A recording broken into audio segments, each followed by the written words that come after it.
वालेकुम बच्चों, कैसे हैं आप। तो बच्चों, कल हम पढ़ रहे थे कंप्यूटर का इर्तिकाई सफर, तो इसी को हम आज कंटिन्यू करेंगे।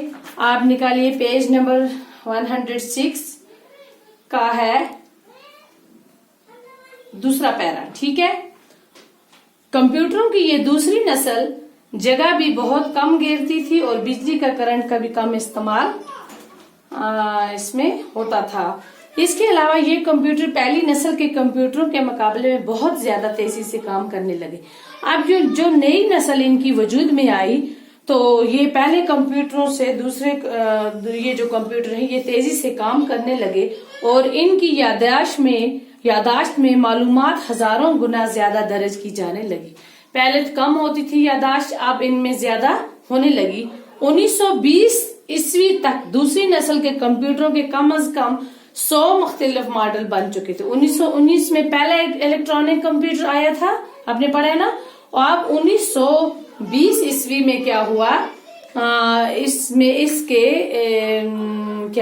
हम 100 मुख्तलिफ मॉडल बन चुके थे, जिनमें सबसे छोटे कंप्यूटर पर आज के हिसाब से तकरीबन 4 लाख रुपए लागत आई थी।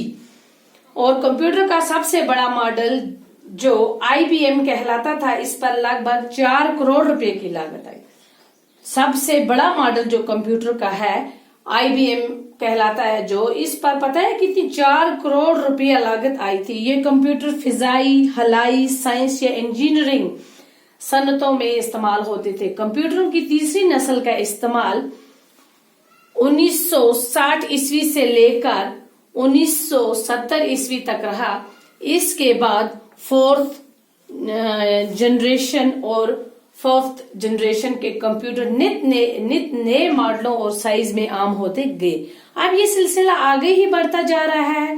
दरअसल चिप्स नाम की एक शे ने कंप्यूटर साइंस को कहीं से कहीं पहुंचा दिया। चिप जिसको हम बोलते हैं, ठीक है ना। चिप की कारकर्दगी का अंदाजा आप इस मिसाल से लगा सकते हैं कि सिलिकॉन का एक चिप जो साइज में 1 सेंटीमीटर का चौथा होता है, इस पर 64,000 बाइनरी यूनिट की मालूमात रिकॉर्ड की जा सकती है। आप अपने फोन में, आपके पास फोन होते हैं ना बच्चों, तो आप फोन में वो मेमोरी का चिप डालते हैं तो कितने साइज की होती है, वो छोटी सी होती है, लेकिन उसमें कितने मतलब जीबी होता है, ये इतने जीबी है, कितना सारा डेटा आप उसमें रिकॉर्ड करके रखते हैं। तो कितनी छोटी सी चीज और कितनी सारी चीजें उसमें जमा करके रख सकती है। ये हमारे लिए एक बहुत बड़ी मिसाल है। इन यूनिटों को बिट्स कहा जाता है। चिप की इजाद से कंप्यूटर की यादाश्त का मैदान करीब करीब लामहदूद होता गया और काम की तेज रफ्तारें भी बढ़ गई। यानी अब कंप्यूटर के काम की रफ्तार 1 सेकंड के लाखों और करोड़वें हिस्से तक पहुंच चुकी है। आजकल कंप्यूटर ने नए मॉडल इतनी तादाद में बनते जा रहे हैं कि शुमार करना मुश्किल हो गया है। एक कंप्यूटर किस मकसद के लिए काम करे और उसकी यादाश्त में किस किस्म की मालूमात दर्ज की जाए, ऐसी सहूलियत की फराहम को कंप्यूटर प्रोग्रामिंग कहा जाता है।